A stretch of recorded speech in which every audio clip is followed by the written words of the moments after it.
Welcome to another episode where we're looking at the Wildgame Innovations trail camera range. In the last episode we looked at the Vision 12 lights out camera, which retailed at $119.95 and had a 12 megapixel still camera and 720p video. If you want to see that video, if you click the link below or the one again at the end, you can see that. But in this episode we're going to look at the Silent Crush lights out, which is a 20 megapixel still camera and shoots at 720p video. It retails at $179.95.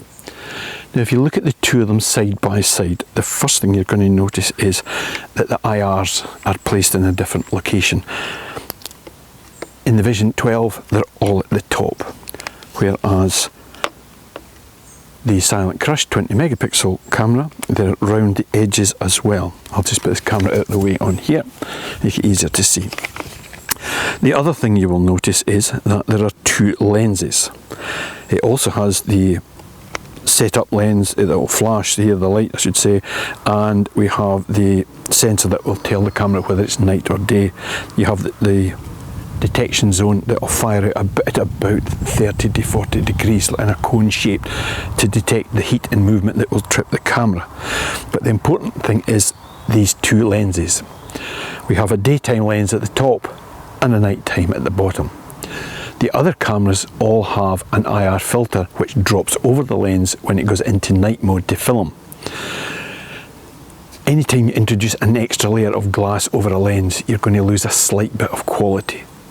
So having the two separate lenses in this case will give you much clearer image both night and day. This one doesn't open from the bottom, this opens from the side. So if I open this one up, I'm going to show you something you should not do. So if I open up the battery compartment, you'll see the batteries in there. Now you should never mix two different sizes or two different types of batteries. You should always have the same inside.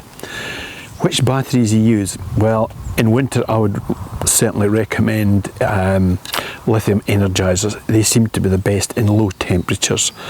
But for fine weather like this, I would either go personally for rechargeables and go for 2700 or 2500s, something with a decent bit of power in it.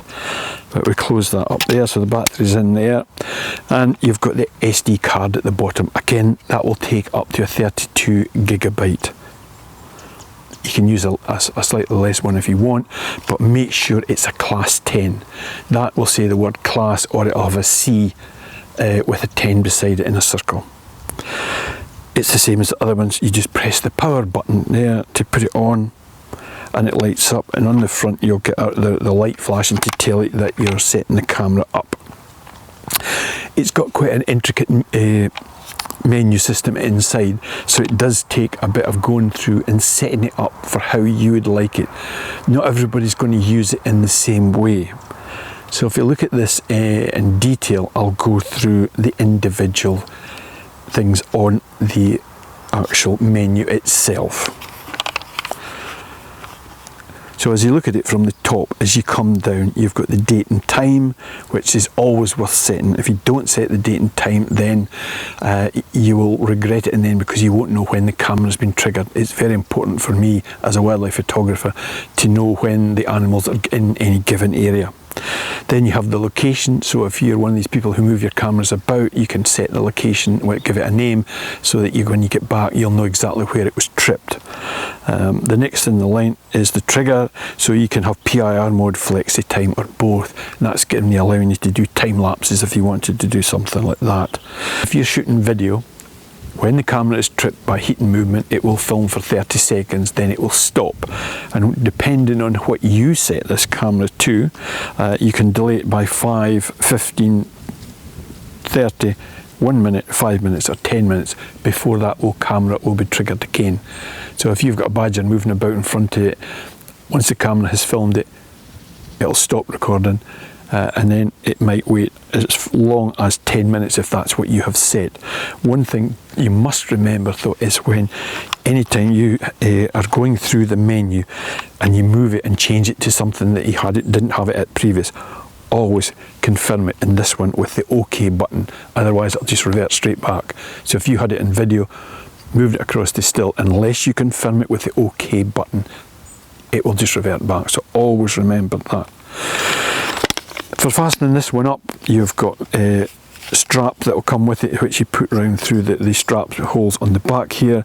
You've also got a security thing through here. You could put a wire or a padlock or something through there, just in case some casual person came across it and saw it and wanted to open it up and see.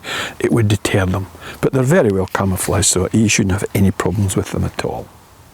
I hope you found these introductions to trail cameras quite useful. In the last in the range, in the next episode, we'll move to the 360-degree camera, which is the top of the range, and as it suggests, films in 360 degrees. So hope to see you then.